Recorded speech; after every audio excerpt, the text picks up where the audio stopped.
Assalamualaikum warahmatullahi wabarakatuh.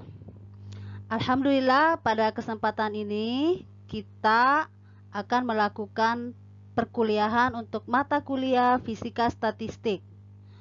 Pada pertemuan kali ini kita akan membahas materi statistik Bose-Einstein. Adapun pokok bahasan yang akan kita bahas yaitu distribusi statistik Bose-Einstein dan aplikasi statistik Bose-Einstein. Kemudian pada aplikasi statistik Bose-Einstein kita akan mengkaji radiasi benda hitam dan kapasitas panas zat padat. Distribusi Bose-Einstein merupakan distribusi yang berhubungan dengan mekanika kuantum. Distribusi ini di mana partikel tidak dapat dibedakan, akan tetapi tidak terikat oleh prinsip larangan Pauli. Artinya apa? Partikel pada distribusi ini, yang itu boson, dapat menempati tingkat energi manapun atau semua tingkat energi yang dapat ditempati oleh partikel yang jumlahnya lebih dari satu. Nah, syaratnya apa? Semua partikel harus menempati salah satu dari tingkat energi dan tidak boleh ada yang tidak menempati tingkat energi. Sehingga banyaknya cara yang dapat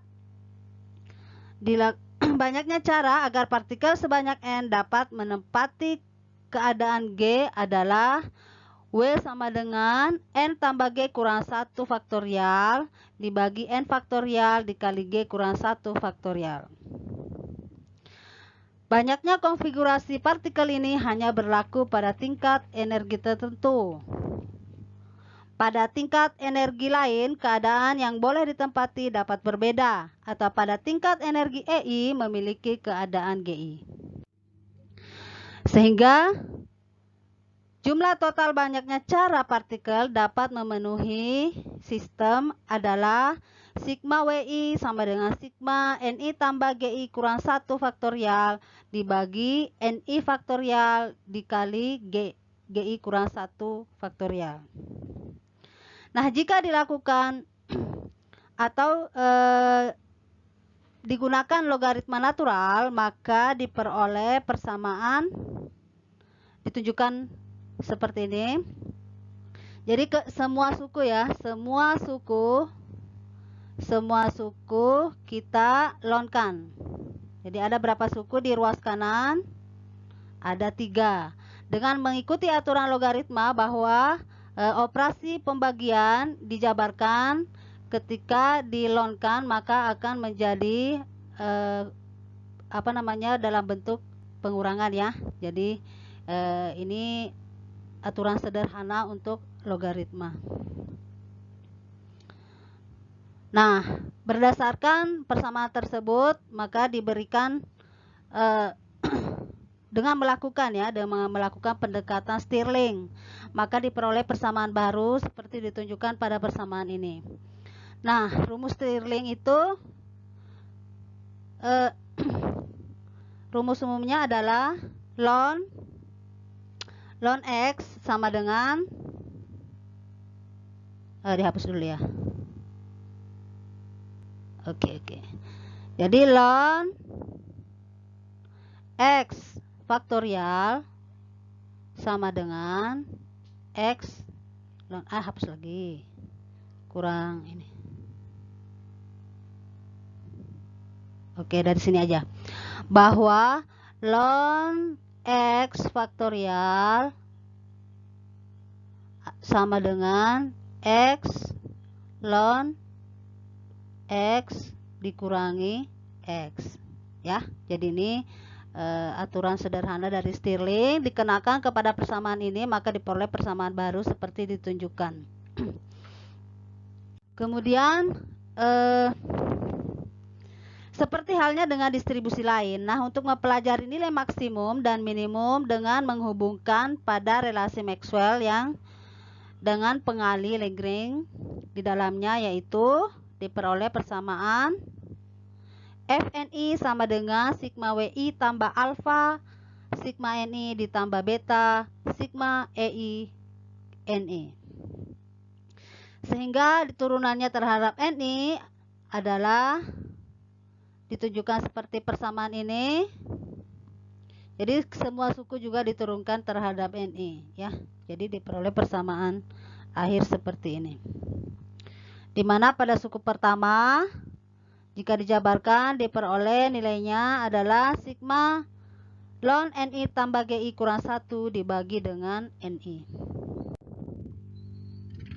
Sehingga ruas kiri sama dengan 0 dan untuk keadaan ini maka diperoleh persamaan ln NI ditambah GI kurang 1 per NI ditambah alfa ditambah beta kali EI sama dengan 0. Dan untuk NI tambah GI lebih besar atau sangat besar daripada 1, maka persamaan akhirnya diperoleh NI sama dengan GI per E pangkat alfa tambah beta EI kurang 1. Nah, persamaan ini tak lain adalah persamaan distribusi Bose-Einstein. Nah, kita lanjut ya. Aplikasi statistik Bose-Einstein. Jadi tadi outline-nya udah dikemukakan bahwa kita akan membahas juga aplikasi statistik Bose-Einstein. Nah, statistik ini diterapkan pada assembly boson, yaitu partikel kuantum dengan spin yang merupakan kelipatan bulat dari H per 2pi. Contoh boson yaitu foton, fonon, dan juga atom helium. Helium ya. Oke, dan yang paling populer ya, yang populer saat ini kita akan bahas yaitu radiasi benda hitam. Nah, teori inilah yang merupakan cikal bakal lahirnya mekanika kuantum. Benda hitam itu merupakan penyerap sekaligus pemancar kalor terbaik.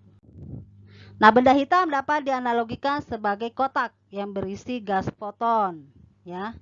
Jika diilustrasikan bisa ditunjukkan seperti ini. Sebuah kotak berwarna hitam, kemudian di dalamnya terdapat gas foton. Ya, kemudian di dinding-dinding ini, ya, di dinding-dinding ini, dinding kotak-kotak ini bertugas untuk menyerap atom-atom ya, menyerap atom-atom daripada gas foton ini. Kemudian dia memancarkan keluar ya, dia juga memancarkan keluar. Jadi foton dipancarkan keluar, atom-atomnya dipancarkan keluar dan juga dipancarkan masuk ke kotak. Nah, ilustrasinya seperti ilustrasi sederhana ini ya. Oke, nah kerapatan keadaan foton dalam kotak merupakan 2 kali kerapatan gelombang stasioner. Diberikan persamaan bahwa G lambda kali D lambda sama dengan 8pi per lambda per 4 dikali D lambda. Dengan demikian jumlah foton dengan panjang gelombang antara lambda sampai lambda tambah D lambda diperoleh persamaan jumlah foton N lambda D lambda sama dengan G lambda D lambda per E pangkat E per KT kurang 1. Nah, karena energi satu foton adalah E sama dengan Hc per lambda, maka energi foton yang memiliki panjang gelombang antara lambda sampai dengan lambda tambah D lambda adalah, ya ini diberikan persamaannya. Kemudian hasil akhirnya adalah 8pi Hc per lambda pangkat 5 dikalikan dengan D lambda E pangkat Hc per KT kurang 1.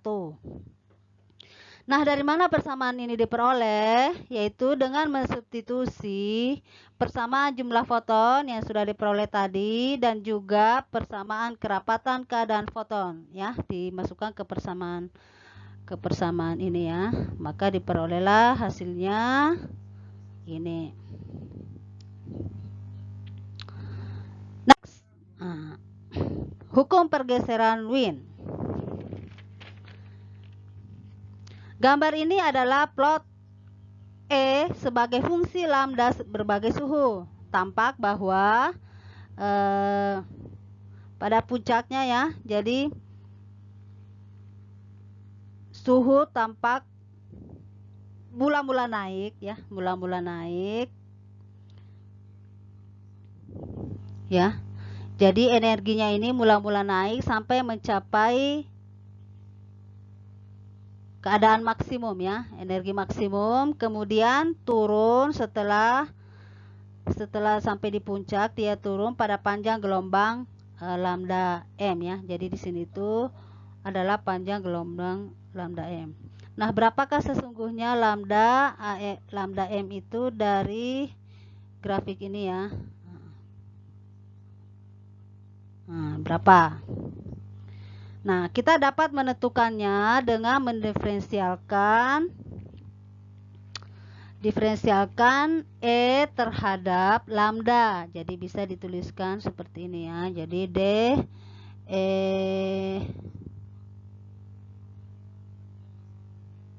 lambda ya per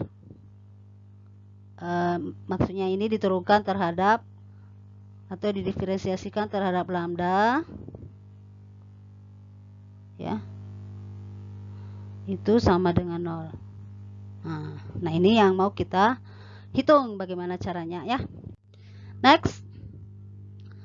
Nah, berangkat dari persamaan energi tadi ya, bersamaan energi 8 pi Hc per lambda pangkat 5 dikali 1 per E pangkat E per KT dikurangi dengan 1. Nah, untuk memudahkan perhitungan, kita melakukan pemisalan X sama dengan lambda KT per Hc. Dengan pemisalan tersebut, maka kita dapat menuliskan E lambda sama dengan 8 pi Hc dikali KT per Hc pangkat 5 dikalikan dengan 1 per X pangkat 5 E pangkat 1 per X kurang 1.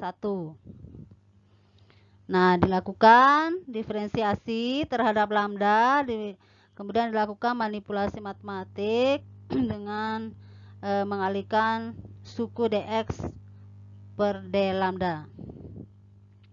Nah, diperoleh hasil akhirnya KT per Hc kali 8 pi Hc dikali dengan KT per Hc pangkat 5 d dx per 1 X pangkat 5 E pangkat 1 per X kurang 1. Nah, yang mana lagi yang mesti kita hitung, yaitu yang suku terakhir ini, yang terakhir ini ya. Ini kita mau cari nilai X-nya ya, untuk menghitung lambda M-nya tadi. Agar terpenuhi, DE per D lambda sama dengan 0, seperti dikemukakan rumus tadi, maka persamaan harus terpenuhi bahwa D dx dikalikan dengan 1 per X pangkat 5 dikali E pangkat 1 per X kurang 1 sama dengan 0. Nah, lakukan diferensiasi ya secara seksama, ini diferensialnya. Maka diperoleh persamaan 1 kurang 5 kali E pangkat 1 per X dikurang 5 sama dengan 0. Nah, untuk memudahkan pengerjaannya atau solusinya bisa menggunakan aplikasi Wolfram. Maka solusi X diperoleh 0,194197. Sehingga lambda M-nya memenuhi hubungan lambda M-KT per Hc sama dengan 0,194197 atau lambda M kali T sama dengan 0,197 Hc per K. Nah, kita memasukkan parameter konstan ya, atau nilai yang punya nilai konstan, yaitu K sama dengan 1,38 kali 10 pangkat min 23, H sama dengan 6,625 kali 10 pangkat min 34 joule detik, dan kecepatan cahaya adalah 3 kali 10 pangkat 8 meter per sekon. Maka diperoleh lambda NT sama dengan 2,8 kali 10 pangkat min 3 meter Kelvin ya. Jadi satuannya juga perlu diperhatikan ya, berdasarkan dimensi-dimensi dari setiap besaran yang digunakan dalam perhitungan. Nah, persamaan inilah yang tak lain merupakan ungkapan hukum pergeseran Wien pada radiasi benda hitam. Nah, hukum pergeseran Wien ini secara fisik menjelaskan hubungan antara suhu benda, gelombang dengan intensitas maksimum yang dipancarkan oleh benda tersebut. Kemudian, hukum pergeseran Wien ini juga telah dipakai untuk memperkirakan suhu benda berdasarkan spektrum elektromagnetik yang dipancarkannya. Nah, demikian perkuliahan online kita hari ini. Terima kasih atas perhatiannya. Silahkan ditonton berulang-ulang jika masih ada yang kurang jelas, dan diskusi juga bisa kita lakukan melalui grup chat WA ya. Saya akhiri dengan ucapan alhamdulillahirobbilalamin dan assalamualaikum warahmatullahi wabarakatuh.